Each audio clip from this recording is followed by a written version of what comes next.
Mumtaz TV bersama menegakkan sunnah.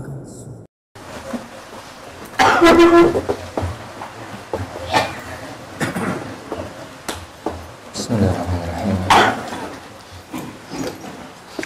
Assalamualaikum warahmatullahi wabarakatuh. Alhamdulillahirabbil alamin, wassalatu wassalamu ala asyrafil anbiya'i wal mursalin nabiyina Muhammadin wa ala alihi wa ashabihi ajma'in, wa la haula wa la quwwata illa billahi rabbil alamin.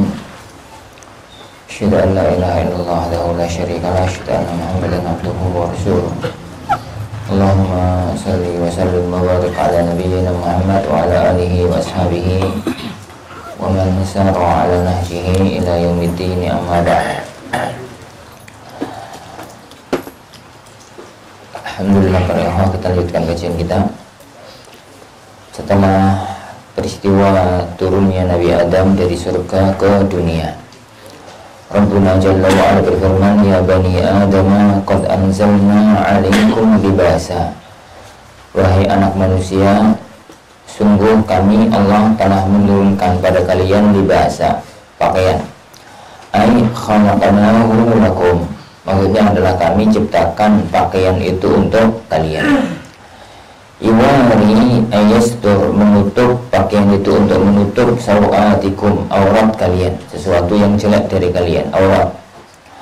Warisha, rish artinya wawa ma yutajammalu bihi minas thiyab, ini sesuatu atau pakaian yang dipakai untuk berhias, yang dipakai untuk mempercantik diri. Walibas, yang pakaian fungsinya dua, satu untuk aurat, yang kedua untuk pantas. Kalau pakai semacam itu menjadi pantas. Dan dua itu fungsi pakaian dalam syariat. Fungsi pakaian dalam syariat itu dua itu. Makanya kaidah para ulama kita dalam masalah pakaian itu satu kaidahnya adalah kaidah syar'i. Kaidah syar'i itu menutup aurat dan tidak melanggar aturan syar'i, semacam nggak dari sutra kalau laki-laki, semacam lah aturan-aturan syar'i yang berkaitan dengan pakaian. Yang kedua, patokan pakaian itu adalah orf. Orf itu untuk patokan rish. Patokan rish itu orf dalam artian standar kepantasan bagi masyarakat sekitar. Jadi kalau pakai pakaian jenis semacam itu dianggap pakaian yang pantas di masyarakat sekitar, dan itu dua patokan syariat. Patokan yang kedua itu adalah tabi, ikut dari patokan yang pertama. Setelah patokan yang pertama selesai, yaitu yuwari sawatikum, menutup aurat dan semua yang berkaitan dengan syariat, baru yang kedua. Nah, walibasut taqwa al-amalu salih, dan pakaian ketakwaan itu amal saleh.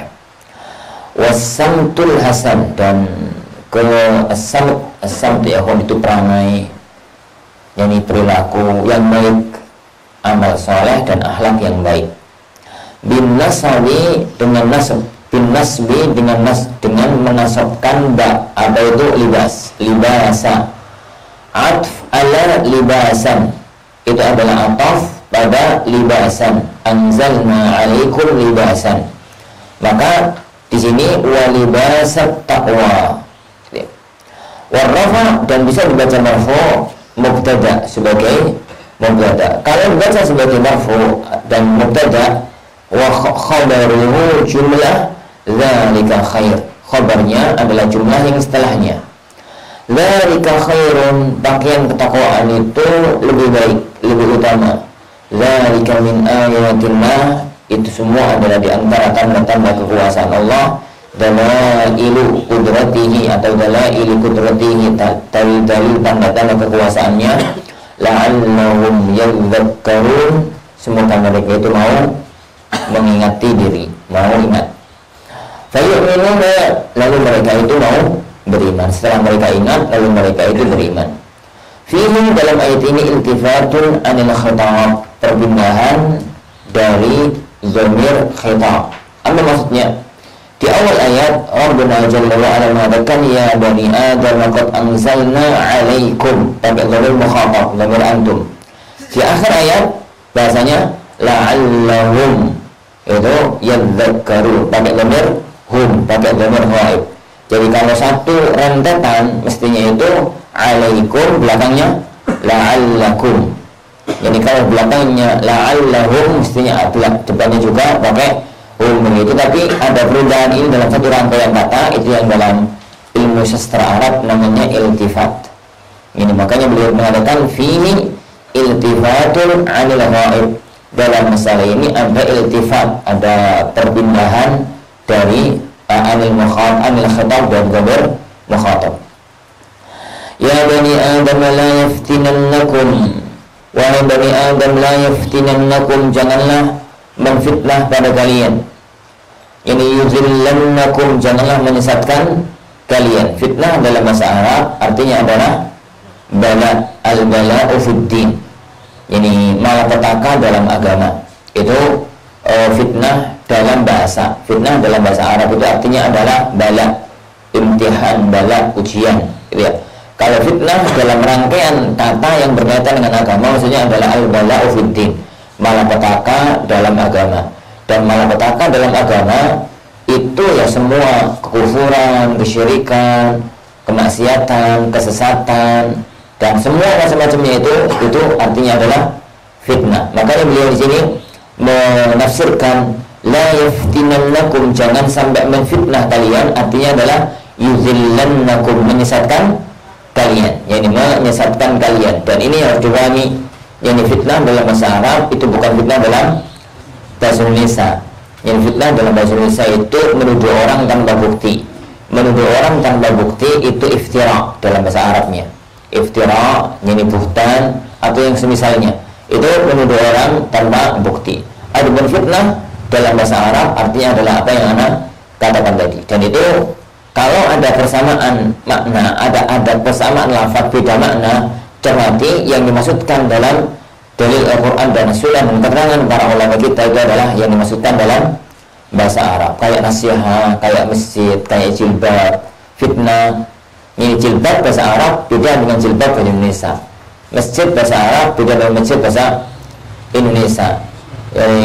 Apalagi nasihat dalam bahasa Arab beda dengan nasihat dalam bahasa Indonesia. Sehingga ketika kita baca lafaz nasihat dalam bahasa Arab jangan dipahami sebagai nasihat dalam bahasa Indonesia.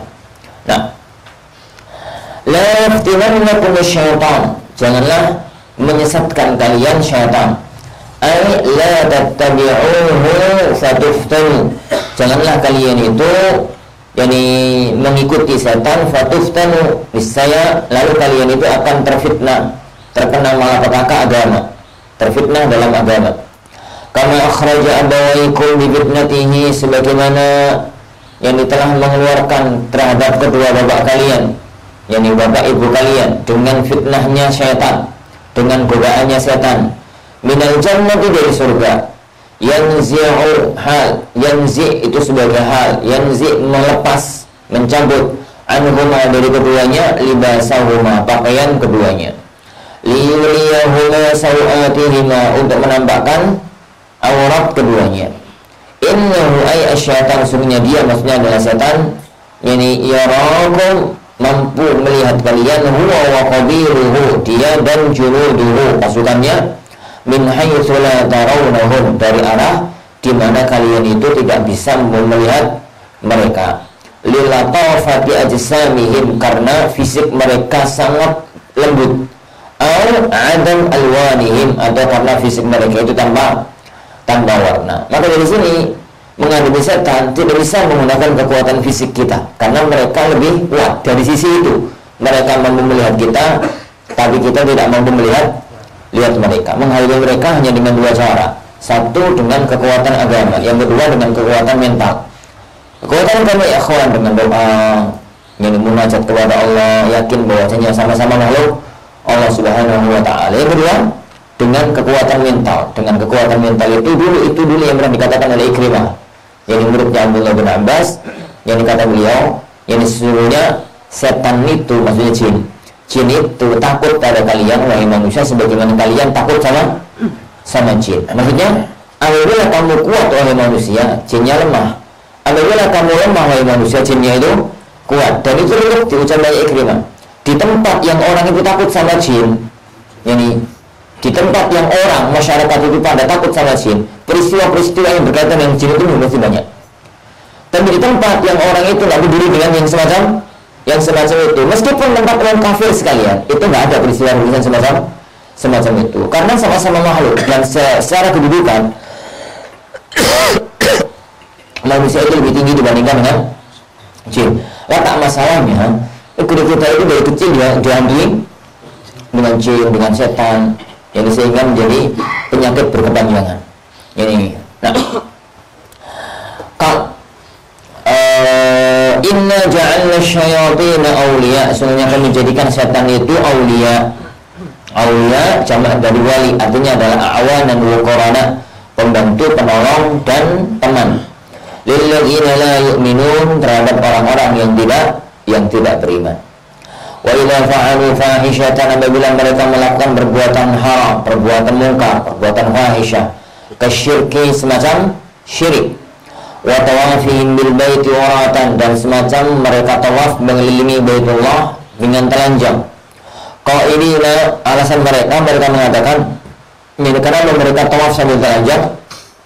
La natufu fi thiyabin asaynallaha fiha, kita nggak akan tawaf mengelilingi Ka'bah dengan menggunakan pakaian yang kita maksiat kepada Allah dalam pakaian itu. Maksudnya mereka ikhwan melakukan, jadi Allah Subhanahu wa ta'ala masukkan dalam diri semua orang Arab pada waktu itu sebelum datangnya Islam, jadi untuk sangat mengagungkan Ka'bah. Jadi untuk sangat mengagungkan Ka'bah, dan mereka itu adalah orang-orang yang sangat mengagungkan Ka'bah. Nah, salah satu di antara cara mereka mengagungkan Ka'bah itu adalah kalau tawaf telanjang. Kenapa? Jadi kenapa? Karena mereka itu meyakini pakaian mereka itu haram. Jadi pekerjaan mereka rata-rata kan haram, ya riba, ya zalim, ya maling, ya apa gitu. Sehingga mereka tahu kalau pakaian mereka itu haram, dan mereka merasa nggak pantas pakaian yang mereka beli dari hasil uang haram dipakai untuk mengelilingi Baitullah, sehingga akhirnya mereka itu telanjang. Falu anha, dan mereka itu dilarang dari melakukan perbuatan tersebut. Qalu, katalah mereka dilarang, mereka mengatakan wajadna 'alaiha aba'ana, hal ini kami dapati sejak zaman bapak-bapak kami, nenek moyang kami, faqdadaina bihim, kami pun mengikuti mereka. Wallahu amarna biha, dan Allah Subhanahu wa ta'ala juga memerintahkan kita untuk melakukan itu. Aidan, juga kul, katakan wahai Muhammad lahum, kepada mereka, innallaha la ya'muru bil fahsya, sungguhnya Allah Subhanahu wa ta'ala tidak memerintahkan untuk melakukan perbuatan keji. Ataquluna 'alallahi ma la ta'lamun, apakah kalian berani untuk berkata atas nama Allah tanpa ilmu? Annahu qalahu, tanpa kalian ketahui bahwasanya Allah mengatakan hal semacam itu. Istifham ingkar, pertanyaan ini adalah untuk mengingkari. Dan penyakit semacam itu adalah penyakit zaman jahiliyah, yaitu orang yang berbuat salah kemudian diingkari, hujahnya adalah sejak dulu semacam itu, padahal bapak-bapak mereka sama sekali tidak memiliki ilmu. Qul, katakanlah, amara rabbi bil qist, yang diperintahkan oleh Tuhanku adalah keadilan, bil adl, wa aqsimu wa aqimu, dan tegakkanlah, ma'tufun ala makna bil qist, ma'tuf pada makna bil qist, ay qal aqsitu wa aqimu, aqsitu wa aqimu, waw ataf di sini, atafnya kemana? Atafnya ke makna bil qist. Seakan-akan Allah itu mengatakan kul amara rabbi aqsitu aqimu, aqsitu aqimu, maka yang beliau mengatakan ma'tuf pada makna bil qist. Bil qist itu berbuat adil. Seakan-akan Allah itu mengatakan aqsitu wa aqimu, ay qablahu faqda, mana tadi? Qablahu atau yang sebelumnya lagi faqdalu muqaddaran, faqdalu muqaddara, apa artinya? Innallaha la ya'muru bil fahsya ataquluna 'alallahi ma la ta'lamun. Faqdaluhu, begitu. Faqdalu, Allah itu tidak memerintahkan untuk berbuat keji, terima yang datang dari Allah Subhanahu wa ta'ala ini. Baik, qal wa aqimu wujuhakum, wajah kalian, lillahi, kepada Allah.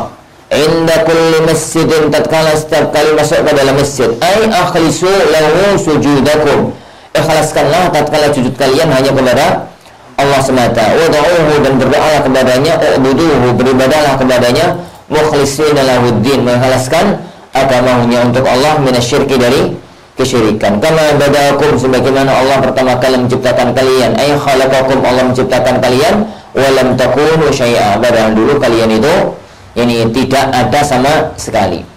Ta'udun kama bada'akum, sebagaimana Allah yang menciptakan kalian pertama kali, maka ta'udun, kalian nanti akan kembali kepada Allah. Ayyu'idukum, Allah akan kembalikan kalian ahya'an, hidup kembali, yawa al-qiyamah, pada hari kiamat. Dan itu prinsip seorang muslim, diulang-ulang oleh Allah Subhanahu wa taala, adanya hidup setelah kematian, adanya hidup setelah kematian, yaitu seorang itu apapun yang dilakukan dalam dunia, suatu ketika nanti akan mempertanggungjawabkannya nanti tatkala di alam akhirat, setelah hidup, setelah kematian.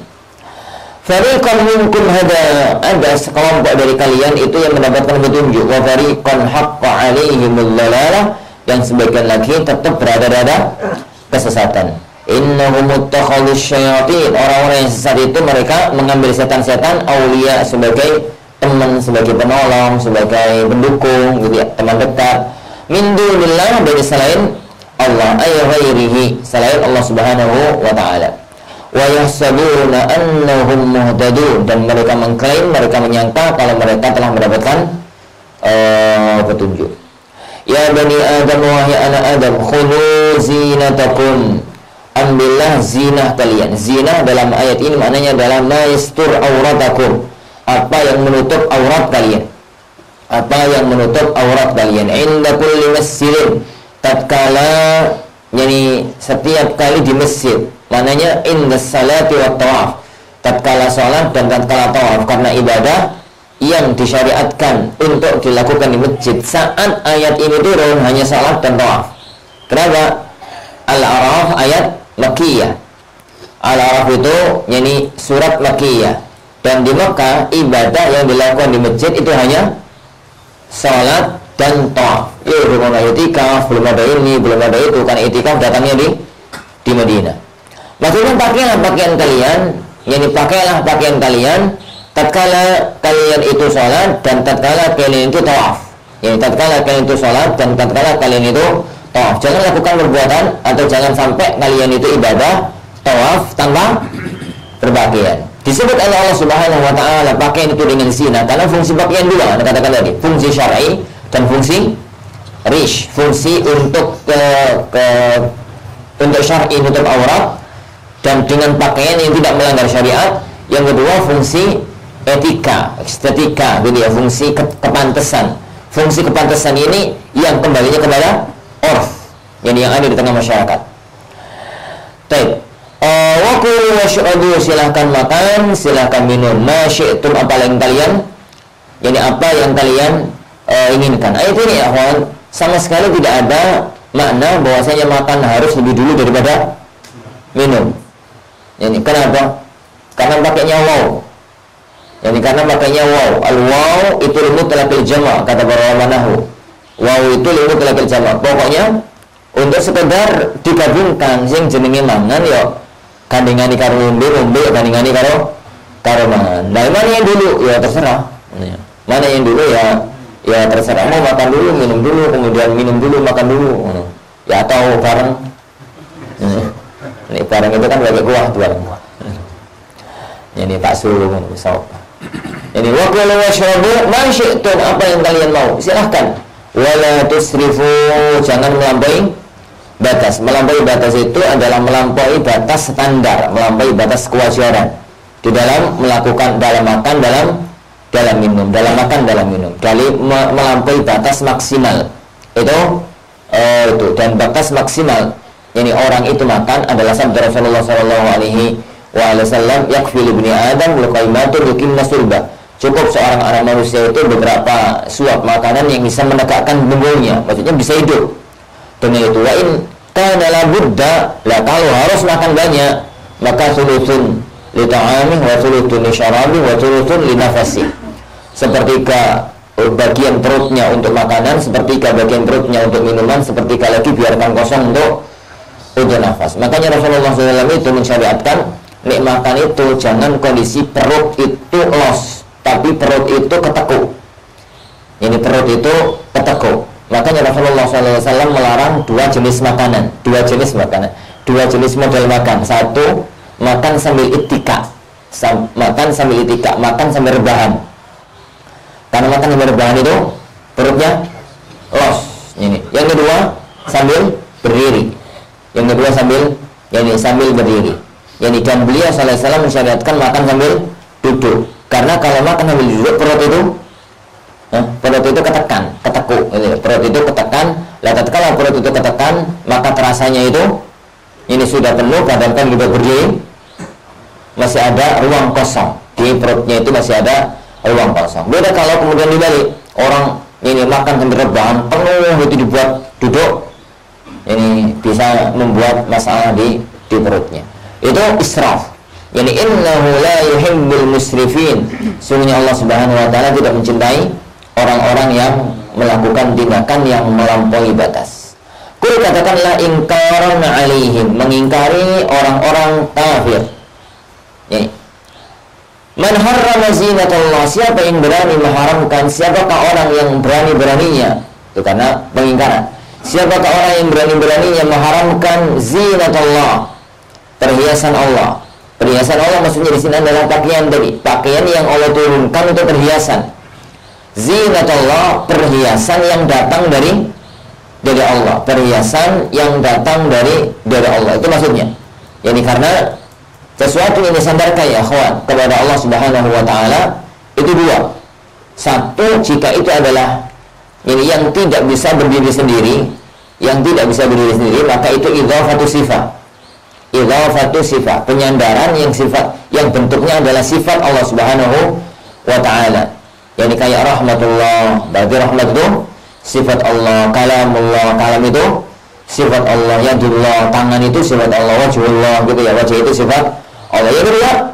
Yang kedua adalah kalau yang disandarkan ini bisa berdiri sendiri, kayak naqatullah, ontanya Allah, baitullah, rumahnya Allah, zinatullah, zina kita katakan dikaitannya dengan pakaian, berarti pakaian Allah yang semacam itu, bisa berdiri sendiri, bisa dibayangkan adanya itu tanpa harus ada yang lainnya, maka itu namanya idhafatu tasyrif, penyandaran yang hanya menunjukkan itu sesuatu makhluk berdiri sendiri yang mulia.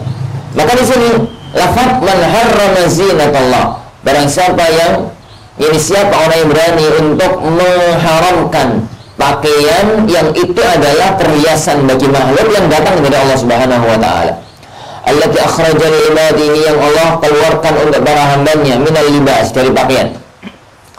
Wa thayyibat, dan sesuatu yang lezat, sesuatu yang enak.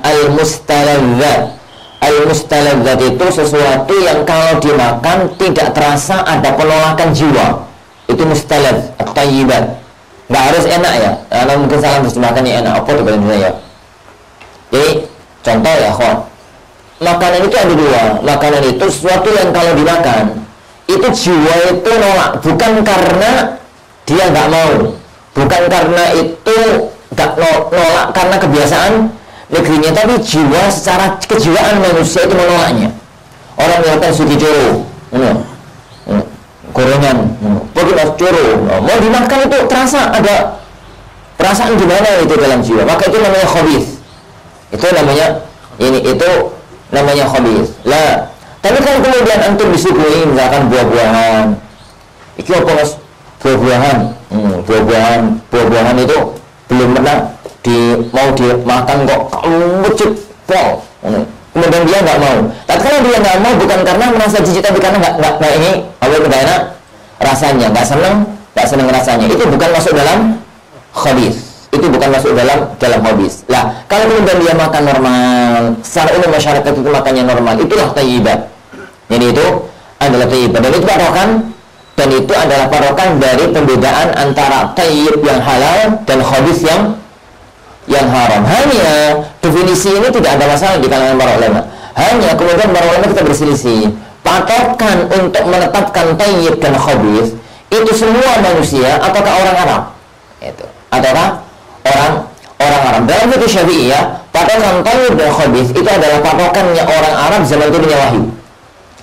Ini orang Arab zaman turunnya wahyu. Karena tatkala Al-Qur'an turun, ada istilah thayyib, ada istilah khabith, itu yang dimaksudkan adalah thayyib dan khabith menurut mereka. Tapi pendapat yang terkuat adalah keumuman manusia, jadi manusia. Adapun kalau ada satu dua orang yang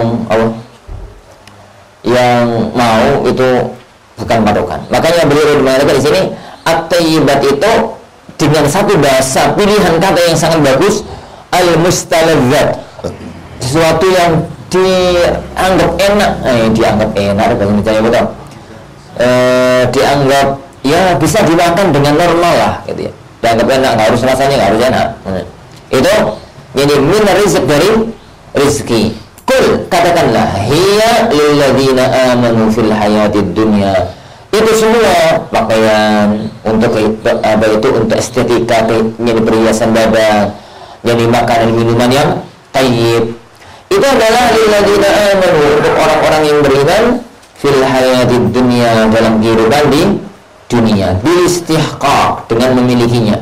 Wa isyarakahum fiha ghairuhum, meskipun ini juga dimiliki, dibersamai oleh yang lainnya, orang-orang kafir. Khalisatan, khassah, khalisatun atau khalisatan, khassah, khusus bihim, untuk mereka. Birafa' wan nasb, bisa dibaca khalisatun, bisa dibaca khalisatan, sebagai hal. Ini sebagai hal.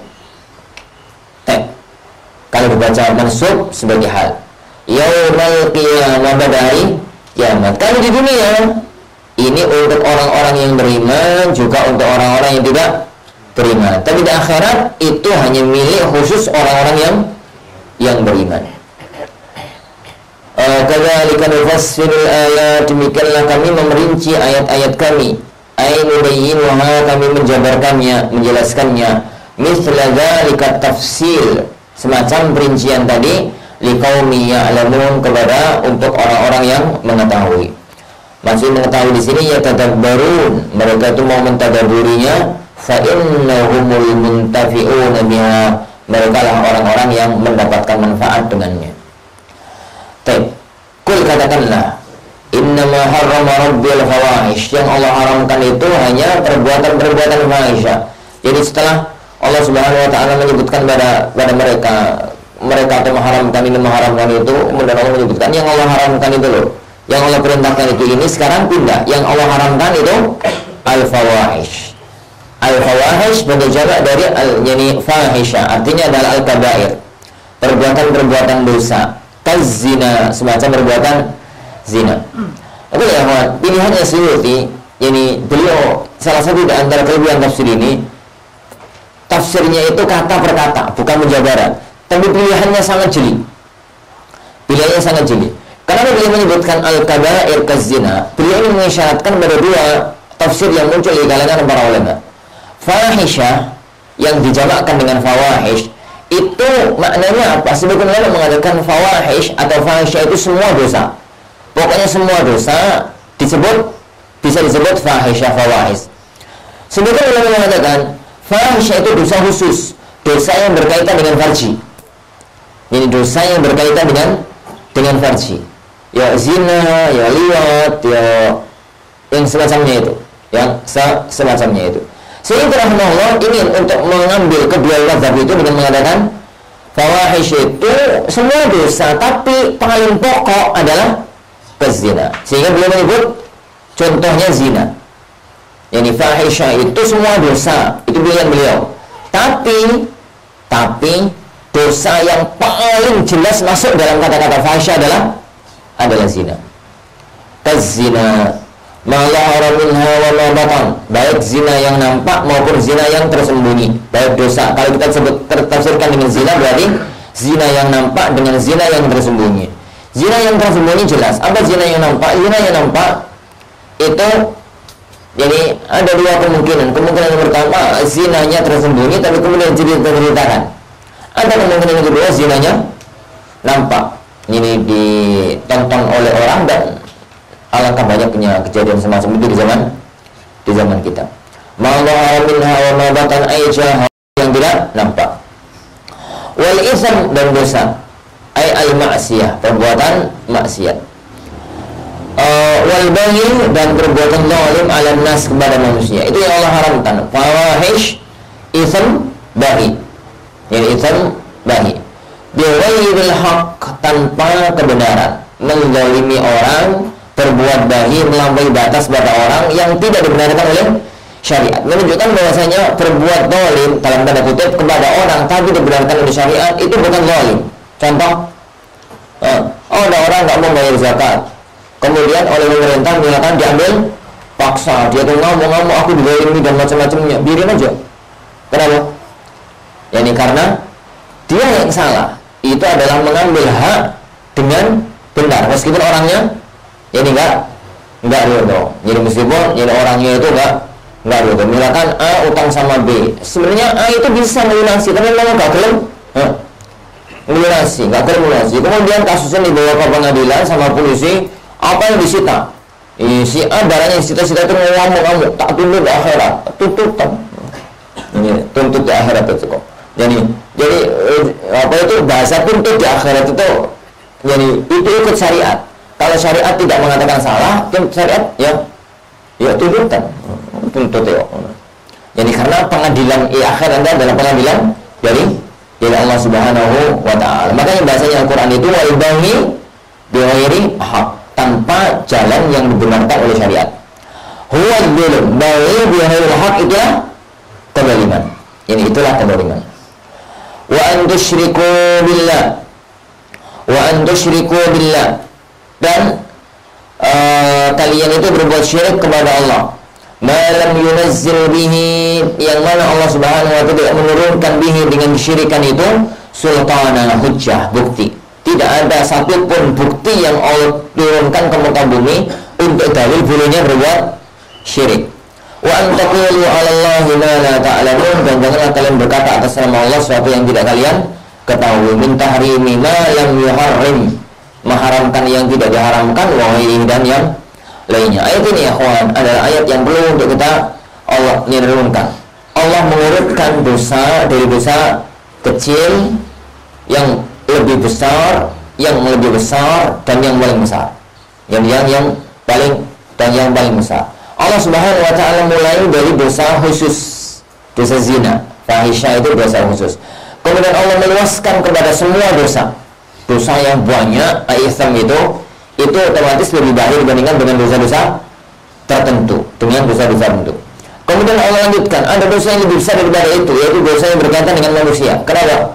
Dosa itu ada dua, dosa yang berkaitan dengan Allah dan dosa yang berkaitan dengan manusia, zalim. Dosa yang berkaitan dengan Allah Subhanahu wa ta'ala itu urusannya lebih mudah dibandingkan dosa yang berkaitan dengan manusia kalau masuk akhirat. Jadi kalau masuk ke alam akhirat. Kenapa? Allah Subhanahu wa ta'ala itu maha pengasih, maha penyayang, maha menerima taubat, maha pengampun, maha segalanya. Jadi maka kemungkinan kuat dimaafkan lebih besar dibandingkan tidak dimaafkan kalau berkaitan dengan Allah Subhanahu wa ta'ala. Adapun kalau sudah berkaitan dengan makhluk di dunia belum tentu dimaafkan, di akhirat pasti dimaafkan. Kalau orang itu punya masalah dengan manusia di dunia harus minta maaf dan belum tentu dimaafkan. Kalau di akhirat dosa kepada manusia masuk akhirat, nggak ada kata maaf, karena semua orang tahu di akhirat itu pelit. Kalau di akhirat maksudnya di mahsyar, karena semua orang butuh tambahan yang pahala. Makanya Rasulullah SAW mengatakan, kalian itu yang bawa dosa, kalau usah jadi usahakan jangan bawa dosa dengan manusia. Kenapa? Karena urusan akhiratnya sangat berat. Kata beliau sallallahu alaihi wasallam, dunia, selesaikan di dunia sebelum datang satu hari yang laisa fihi dinarun wala dirham. Enggak ada lagi dinar, enggak ada lagi dirham. Nah, yang berikutnya adalah dosa yang tertinggi yang berkaitan dengan Allah, yaitu dosa syirik. Dosa tertinggi yang berkaitan dengan Allah Subhanahu wa ta'ala yaitu dosa syirik. Dan itu lebih besar daripada sekedar kezaliman. Kenapa? Kezaliman itu hanya mengurangi amal. Sedangkan syirik itu menghapus semua amal. Jadi kalau ada orang mempunyai pahala 10, zalimnya 3, ya berarti 10 dikurangi 3. Jadi insya Allah itu kalau kezaliman. Itu kalau kezaliman. Adapun kalau syirik, ada orang punya pahala 10, terus berbuat syirik, 10 ini hilang. Ini 10 ini hilang. Nah, syirik besar maksudnya. Ibunya adalah syirik besar. Ini syirik. Yang terakhir, Allah menyebut dosa yang di atas itu ada, yaitu bicara atas nama Allah tanpa ilmu. Dari titik mana bahwasanya dosa ini lebih tinggi? Dari titik bahayanya. Dari titik bahayanya. Bahaya untuk dia dan bahaya untuk orang lain. Karena orang berbuat syirik itu berakhwah, orang berbuat syirik itu ya bahaya untuk dia dan pengaruhnya kepada orang lain nggak banyak. Tapi kalau sudah fatwa, bicara tanpa ilmu, maka dia dosa besar. Yang melakukan jadi, yang mendengar ucapannya jadi tersesat. Makanya yang diwanti-wanti oleh Rasulullah SAW sejak dahulu adalah inna akhwafa ma akhwafa ala ummati ala immah al-mudillin. Yang paling aku khawatirkan pada umatku adalah para tokoh yang menyesatkan. Kata beliau SAW dalam hadis yang lain, innallaha la yaqbidu ilman intiza'an. Sebenarnya Allah Subhanahu wa taala tidak mencabut ilmu itu secara langsung. Orang pintar tiba-tiba goblok dia. Tapi yang tasyi'uhu biqabdil ulama, Allah itu mencabut ilmu dengan wafatnya para ulama. Lah, tatkala para ulama sudah meninggal dunia, para orang yang punya ilmu sudah meninggal dunia, manusia itu fitrahnya nggak mungkin semuanya jadi bawahan, nggak mungkin semuanya jadi atasan, nggak mungkin semuanya jadi anak buah, kemudian jadi ketua. Mesti ada yang merasa jadi anak buah dan ada yang harus ditokohkan. Tatkala mereka milih tokoh, padahal nggak ada yang layak untuk ditokohkan. Akhirnya seadanya. Ini fattakhal dan nasru usan juhala. Akhirnya mereka ngambil tokoh-tokoh yang bodoh, tokoh-tokoh yang nggak tahu. Dan kalau mereka nggak tahu, akhirnya karena mereka sudah merasa ditokohkan, padahal dalam pandangan orang awam ya teman, pokoknya uang sing imami nanti yang jadi mufti, iso imami, iso khutbah itu jadi mufti. Akhirnya ditanya, yani fa'dallu, mereka sendiri sesat, mereka sendiri kemudian menyesatkan. Dan itu yang paling itu yang paling berbahaya. Kita tahu bulan-bulan Ramadan kali ini gimana? Yang ustaz-ustaz yang kabutan badaan, ya, fatwa-fatwa yang subhanallah, iblis seandainya berani berfatwa itu mungkin nggak berani. Seandainya iblis bisa berfatwa mungkin nggak berani. Dulu beberapa tahun yang lalu itu ada pas di mana ya, pokoknya dengar kok acara itu. Dengar kok acara itu. Apa ya?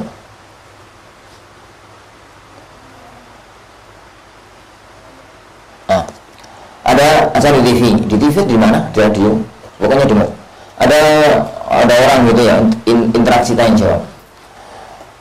Ustadznya mantap di TV berarti aku mesti ingat ustadznya itu pakainya mantap. Ada orang tanya, Pak Ustadz, saya itu bingung. Saya itu pernah mendengar pengajian itu katanya kalau niat puasa itu nawa itu sauma godin.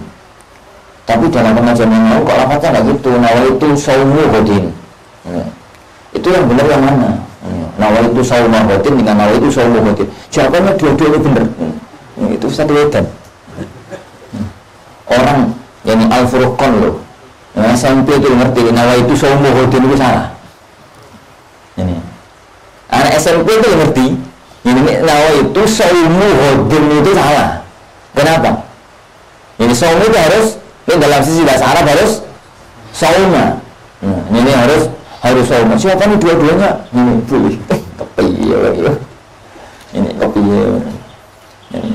Ini terus kemudian orang yang lucu. Orang yang lucu. Wah, lucu nih. Jadi Ustadz itu kan model ceramah enak sebenarnya itu. Jadi ceramah itu enak, kemudian interaktif gitu loh.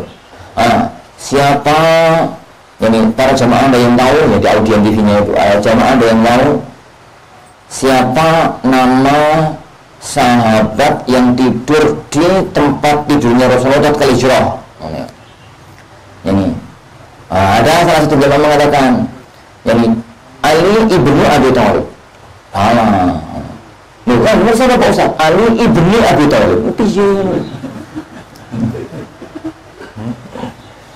Dia itu berarti nol putih bahasa Arabnya. Dia itu mungkin baca kitab gak ibni tapi ibni, gak ibni tapi ibni. Memang putih loh kan berarti berfatwa itu loh. Ini wah nih, dia manusia pada zaman orang-orang semacam itu lah yang model-model semacam itu yang pernah dikatakan oleh beliau SAW, yang zallu fa'adallu. Zallu ini karang mereka kan zallu itu, ini yang menyesatkan orang, yang orang lain. Nah, alhamdulillah ya, makanya ya Allah Subhanahu Wa Taala meletakkan at-taqawul 'ala Allah wa an taqulu 'ala Allahi ma la ta'lamun. Kalau ada di antara kita yang mengatakan, Ustaz, kalau hadis balighu anni walau ayat, itu bagaimana? Iya, nggak ada masalah. Balighu anni walau ayat itu nggak ada masalah. Dan zaman Rasulullah SAW, ayat itu berjalan, hadis itu berjalan normal. Masih ingat hadis Malik ibn Huwairis? Ada para pemuda itu yang kampungnya itu barusan masuk Islam, kemudian mereka ngutus beberapa pemuda untuk belajar ke kota Madinah, untuk belajar ke kota Madinah. Berjalan mereka di kota Madinah selama 20 hari, daurah kalau bahasa kita. Yang setelah 20 hari, 20 malam mereka di kota Madinah. Rasulullah SAW ngomong kepada mereka, Mas, kalau sampai sekangen keluarga nih, wis nang mulya, wis nang pulang.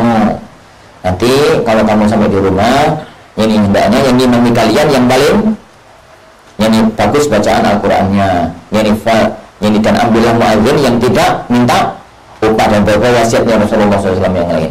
Jadi berarti mereka disuruh Rasulullah untuk menyampaikan ilmunya. Belajar ilmu dino, nah antum bisa mengatakan belajar 3 tahun mulai berfatwa. Itu belajar ilmu dino toh. Anda katakan ya, kawan, balighu anni walau ayat. Jadi nek sampeyan itu paham makna satu ayat. Paham, jadi ngerti satu ayat. Terus paham maknanya, yakin bahwasanya maknanya itu benar.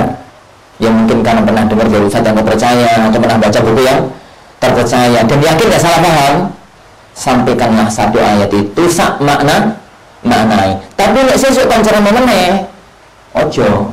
Karena apa? Ayat ini siji. Anak disuruh menjelaskan kepada santri. Nah sampean itu ini di pesantren baru setahun atau baru setengah tahun, ya kan? Pulang sama apa? Masyarakat disuruh berhitung. Boleh, nggak ada masalah.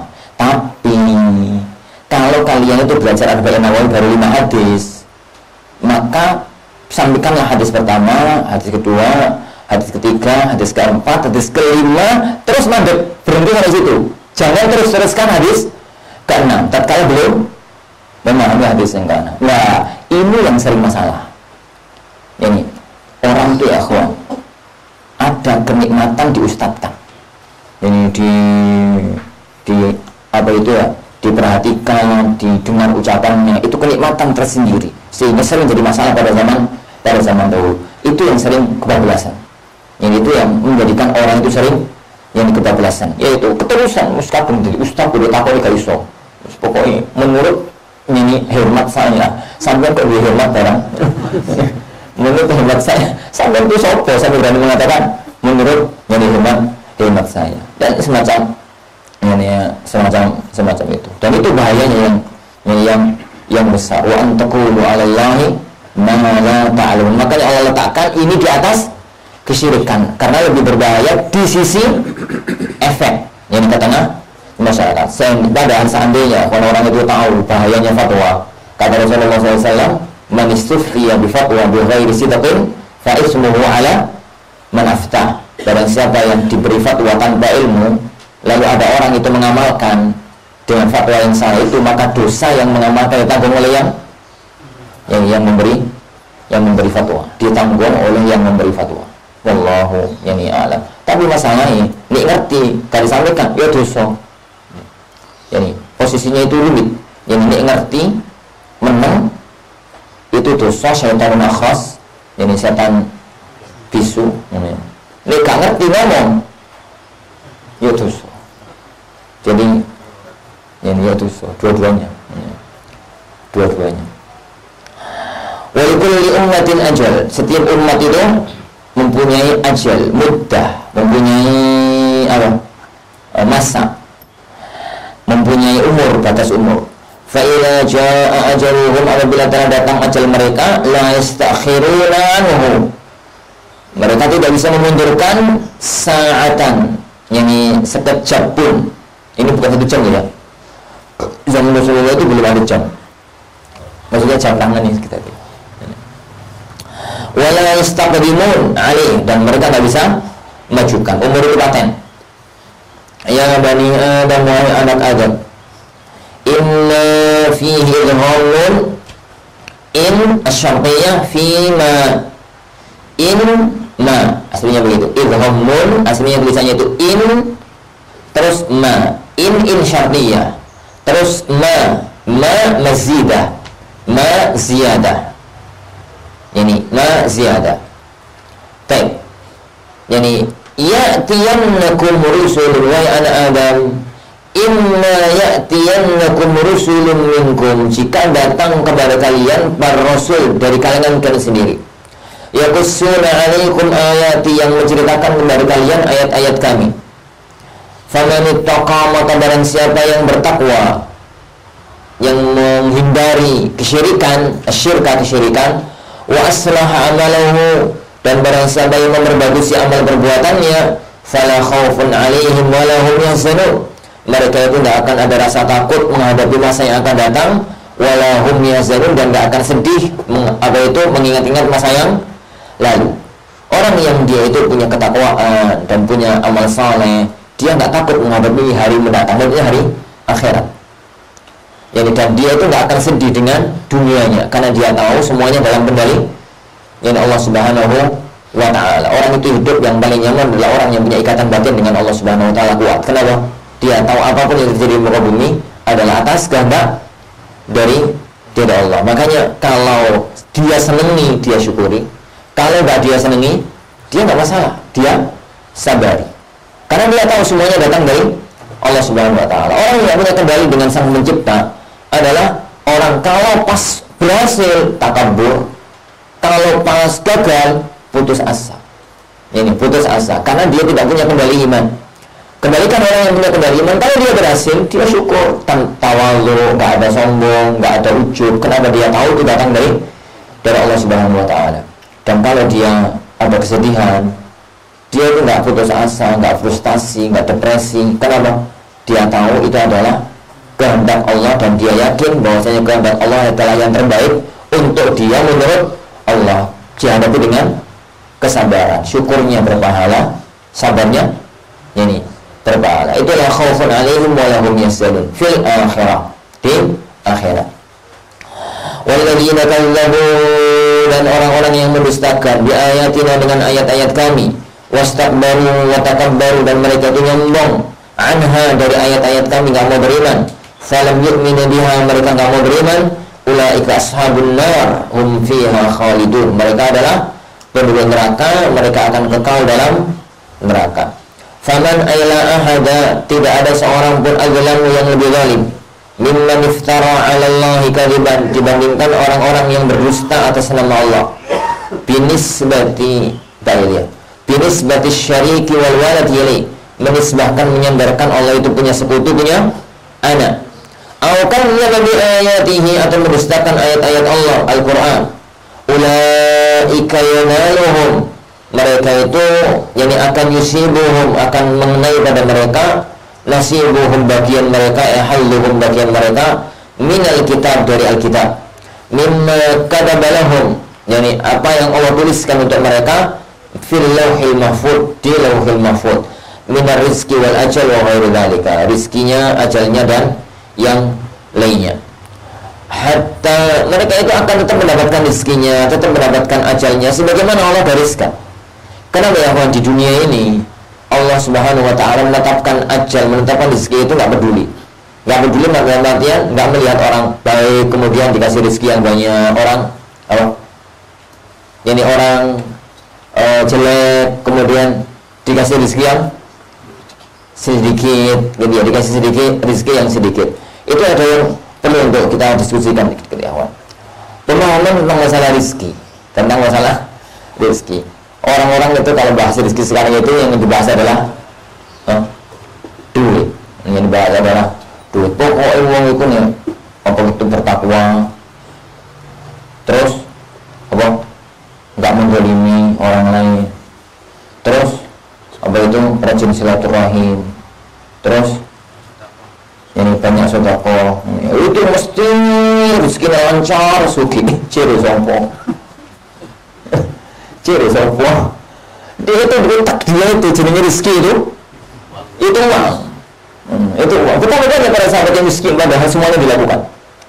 Ini para sahabat dulu yang miskin padahal yo paling takwa, paling ini senang silaturahim, paling jauh dari maksiat. Dia punya duit paling dermawan, ternyata juga miskin. Kenapa ya? Karena rezeki yang paling inti adalah bisa dekat dengan Allah, bisa dekat dengan Allah Subhanahu wa Ta'ala, dan merasa cukup. Itu yang paling inti. Dan merasa ya cukup. Jadi dunianya itu menjadikan dia ayam, tentrem, dan kemudian tidak terkejar-kejar dengan dunia dan bisa mendekat kepada Allah Subhanahu wa Ta'ala. Jadi ada Allah Ta'ala. Adapun yang lainnya yang tidak harus semacam itu. Orang yang kaya raya, kemudian itu hidupnya itu terkejar dengan dunia terus, musa'an mbak kata dulu, siang maki dan macam-macamnya. Tapi itu salah satu di antara sebab Allah akan ngasih rezeki. Lah sebagaimana sering tahu ulang ya Allah. Jadi Allah nambah rezeki itu ada dua kemungkinan. Kemungkinan yang pertama, nambah beneran. Kemungkinan yang kedua, ya sakit banget, tapi muncul qanaah, muncul keberkahan. Terus kita perhatikan firman Allah Subhanahu wa Ta'ala dalam An-Nahl. Yani man amila salihan min dzakarin aw untha, barang siapa yang beramal saleh laki-laki maupun perempuan, falanuhyiyannahu hayatan thayyibah, pasti akan kami berikan kepada kehidupan yang sentosa. Ini memang gedenya kehidupan sentosa itu sugih. Ini mesti orang yang beramal soleh, takwa dan beramal soleh, pasti akan kami berikan kepada kehidupan yang nyaman, kehidupan yang baik, kehidupan sentosa. Artinya ini sugih, apa mesti? Ini apa mesti? Tafsir para ulama telah menafsirkan itu hayatan thayyibah, itu kehidupan yang sakinah, yang tenang, yang dilandasi qanaah. Karena mungkin ya kawan, qanaah mesti sugih meskipun dapat duit. Tanya yang orang ikut anak mesti kiri meskipun duitnya akeh. Kenapa? Orang itu punya qanaah dalam jiwa, itu dia itu merasa cukup, bahkan merasa lebih dengan pemberian Allah, meskipun bagi manusia itu dipandang sedikit. Tapi untuk orang itu tamak, sebanyak apapun hartanya, dia tidak akan pernah merasakan kalau dia itu kaya. Kenapa? Karena kurang. Dan uang itu nggak akan merasa cukup sampai mati. Ini hatta zurtum, ini al-maqabir. Bahasanya Allah itu sangat indah. Alhaakumut takatsur, at-takatsur. Yang Allah tidak mengatakan alhaakumul katsir. Yani katsirul mal gitu ya. Mengalalkan kepada kalian banyaknya harta. Bukan at-takatsur. At-takatsur itu duit itu wakeh, kepengen nambah. Duit itu wakeh, duit itu triliunan. Tapi kepengen ini nambah. Lah itu tuh ada batasi. Itu cuma bisa dibatasi dengan satu, namanya qanaah. Nah kalau ada qanaah sampai mati. Sampai mati. Sampai mati. Yang bapak pernah menceritakan kisah yang mengerikan dalam ad-da'wah. Yang ana wong urip itu melang dunya, terus mikir itu dunya dagang. Arep mati sama keluarga ditakin. Kalau keluarga ditakin la ilaha illallah. Mereka ditakin itu dunya. Kata dia kan ngomong, bawang sak kilo 2.000 dalam nyanyi berambang, gitu-gitu ngewu. Sampai mati ngomongin bawang sak kilo berambang kacang. Ini subhanallah. Alhamdulillah. Alhamdulillah. Kembali ke sini. Ini kembali ke sini mana tadi? Ya. Hatta idza ja'atuhum rusuluna, tatkala datang kepada kami para rasul kami, ay al-malaika. Yatawaffawnahum, mereka itu mewafatkannya, para malaikat itu mewafatkan mereka. Kalau mereka mengatakan lahum, kepada mereka tabkit itu apa ya? Ngomong ben kapok ini sebenarnya apa tuh? Sebelah. Aina ma kuntum tad'u ta'buduna min dunillah. Yani dulu di mana kalian itu kok menyembah? Ngapain kalian dulu kok menyembah selain Allah? Yani ini bahasa apa ya? Saya itu sore salah malah ngomong lah kok biar sampeyan itu kok nyembah selain Allah itu bahasa apa? Bahasa Indonesia kok? Ngapok no?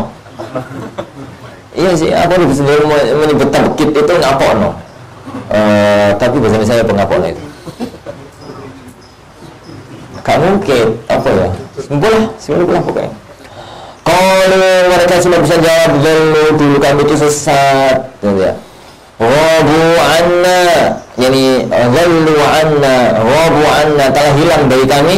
Falam narahum, yani dan kami lihat, yani mereka wasyahidu ala anfusihim, dan mereka menyaksikan pada diri mereka indal maut tatkala mati annahum kanu kafirin. Yani mereka itu adalah ini orang-orang yang kafir. Wallah.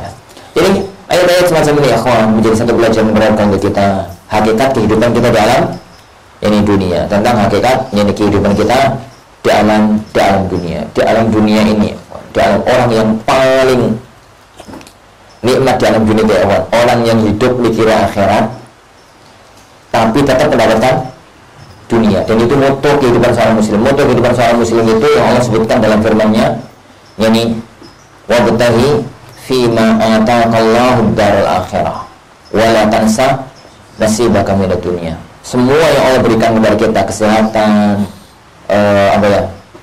kenikmatan, yakni kekayaan, itu darul akhirah. Wa la tansa nasibaka min ad-dunya. Tatkala kita kerja ning sawah, ning pasar, ning opo gitu ya. Anak nggak bahas asa tidak ya.